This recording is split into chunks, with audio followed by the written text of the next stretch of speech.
आहा गेलू सामने तो अखियाँ चुराई। लागे जादू कुछ कोइल बा, तारा से प्यार भइल बा।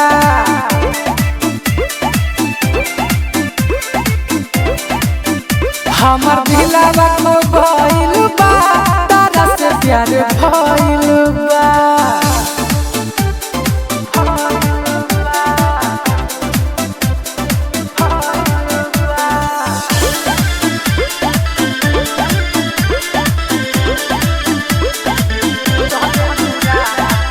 चलेलू राह तो पीछे पीछे आई, ताकेलू जब तब हम छुप जाई।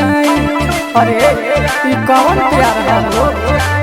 चलेलू राह तो पीछे पीछे आई, ताकेलू जब तब हम छुप जाई।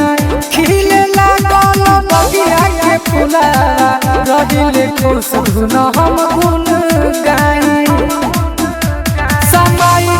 गोरिया दिल के भितरिया, समय जाए गोरिया दिल के भितरिया।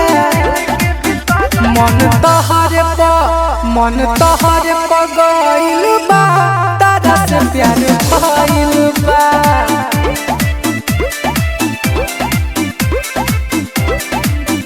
हमर दिलवा खो गइल बा, तारा से प्यार भइल बा।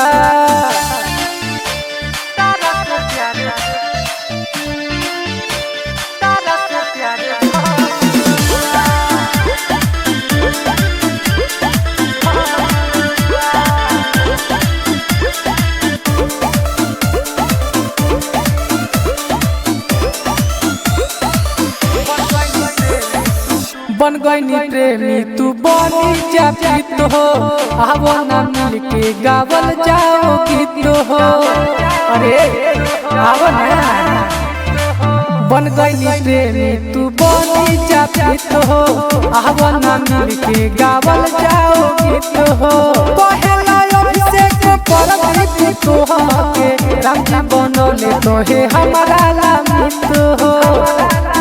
निकला गया हर मुखड़ा जैसे चांद के टुकड़ा, निकला गया हर मुखड़ा जैसे चांद के टुकड़ा। सब लिख के धइल बा, तारा से प्यार भइल बा।